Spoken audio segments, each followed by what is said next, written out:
Ya, baik, sekarang kita akan membahas mengenai soal keseimbangan benda tegar. Soal ini diambil dari UN Fisika 2019 nomor 13. Demikian soalnya, seorang naik tangga homogen yang disandarkan pada dinding vertikal licin dengan sudut kemiringan tertentu seperti tampak pada gambar. Berat tangga 300 Newton dan berat orang 700 Newton.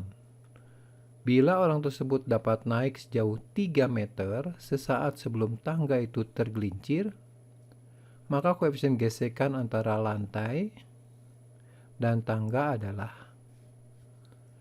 Nah, sekarang untuk membahas ini kita perlu menggambar ulang ya. Jadi kita gambarkan kembali ininya soalnya, dan kita tuliskan pertama kita gambarkan gaya luar dulu ya, yaitu gaya berat ya. Gaya berat di sini ada dua, yaitu berat dari tangga ya, W1, dan berat dari orang tersebut, W2. Kemudian kita lengkapi dengan data-data. Ini sudutnya 53 derajat karena ini membentuk segitiga, di sini 4 meter, di sini 3 meter, berarti sudutnya 53, atau yang ini 37 derajat, sedangkan ini siku-siku. Nah, titik berat ini berada di tengah-tengah ya, karena bendanya homogen. Jadi kalau panjangnya 5 meter, itu berarti ada di tengah-tengah, yaitu 2,5 meter. Jadi jarak dari sini ke sini 2,5. Kemudian orang tadi disebutkan berada pada posisi 3 meter ya, sesaat sebelum tergelincir tangganya. Jadi tangganya dia akan turun karena koefisien gesekannya sudah kecil dan gaya geseknya sudah dilampaui ya, sehingga dia turun. Tapi pada saat masih terjadi kesetimbangan, sudut yang dibentuk adalah 53 derajat. Ini adalah kondisi ekstrim. Sehingga kalau kita misalkan ini sudutnya theta, jadi tetanya 53 derajat.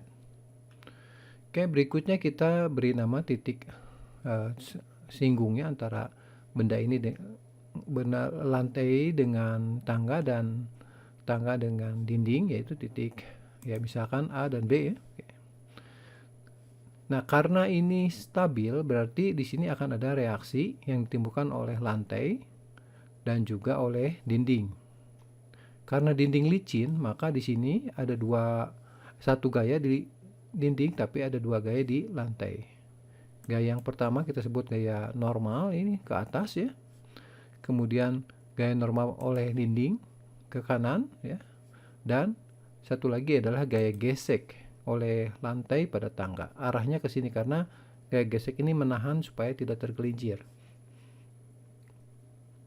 Oke, setelah itu kita lihat ya, untuk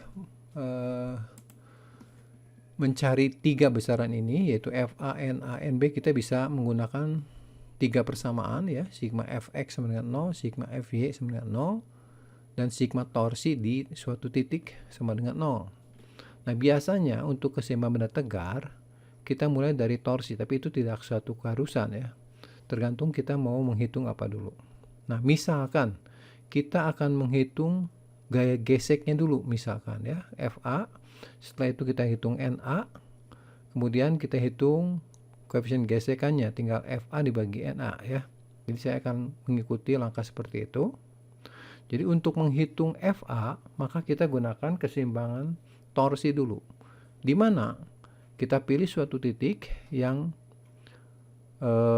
menghasilkan torsi akibat gaya lain selain Fa itu 0 ya. Jadi kita pilih adalah perpotongan antara garis kerja gaya normal Na dengan perpotongan garis kerja NB, yaitu titik di luar ini ya. Jadi ini saya beri nama titik S. Jadi nanti kalau kita susun persamaan keseimbangannya, dalam hal ini sigma torsi di S, maka yang jadi variabel hanya Fa saja, sehingga kita bisa menghitung langsung nilai Fa-nya. Oke, jadi sigma torsi di S sama dengan 0. Ini berarti torsi yang searah jarum jam dikurangi dengan berlawanan jarum jam sama dengan 0, atau sigma torsi yang berlawanan jarum jam dikurangi yang searah sama dengan 0, atau sigma torsi yang searah jarum jam sama dengan yang berlawanan. Oke, jadi saya pilih sigma torsi yang searah jarum jam sama dengan yang berlawanan. Di sini torsi yang searah jarum jam diakibatkan oleh FA ya, FA dikali jaraknya atau lengan momennya adalah jarak dari titik S ke garis kerja gaya FA. Garis kerja gaya FA-nya horizontal ini. Jadi yang ditanya adalah jarak dari sini, dari S ke ini ya, ke lantai. Itu 4.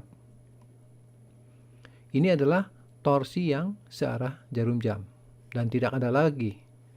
Sama dengan torsi yang berlawanan jarum jam diakibatkan oleh dua gaya, yaitu W1 yang ini dan jaraknya ini.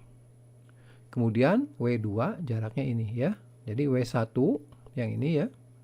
Dikali jaraknya ini adalah, ini sisi miringnya 2,5, sudutnya 53. Berarti yang ini adalah sebelah sudut, jadi 2,5 dikali kosinus 53 derajat.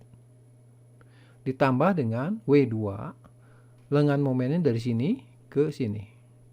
Ya, itu adalah sisi miringnya 3 dikali kosinus 53 juga. Kemudian kita isikan W1-nya 300 dan W2-nya 700 dan juga kosinus 53-nya itu adalah 3/5 ya. Sehingga kita didapatkan persamaan dan menghasilkan gaya gesek di A adalah 427,5 Newton. Bisa dicek ya. Nah, setelah ini kita akan menghitung NA ya, NA. Untuk menghitung NA itu mudah saja karena kita punya persamaan keseimbangan yang lain, itu sigma FY. Kenapa sigma FY? Karena NA itu arahnya vertikal. Jadi kalau saya tuliskan sigma FY sama dengan 0, ini berarti gaya ke atas dikurangi ke bawah sama dengan 0, atau gaya ke bawah dikurangi ke atas sama dengan 0, atau gaya ke atas sama dengan gaya ke bawah. Nah, saya pilih yang ketiga. Jadi gaya ke atas yaitu NA sama dengan jumlah gaya yang ke bawah yaitu W1 dan W2. Sehingga didapatkan NA-nya 1000 Newton. Nah, untuk menghitung koefisien gesekan, kita tidak perlu menghitung nilai NB. Sebenarnya tinggal kita gabungkan antara FA dan NA dari hubungan F sama dengan mu kali N atau mu sama dengan F dibagi N, maka kita dapatkan koefisien gesekannya. Ya, jadi mu itu adalah F bagi N. 427,5 dibagi 1000 sehingga didapatkan 0,4275 atau dibulatkan menjadi 0,43 ya. Jadi jawabannya adalah B. Oke.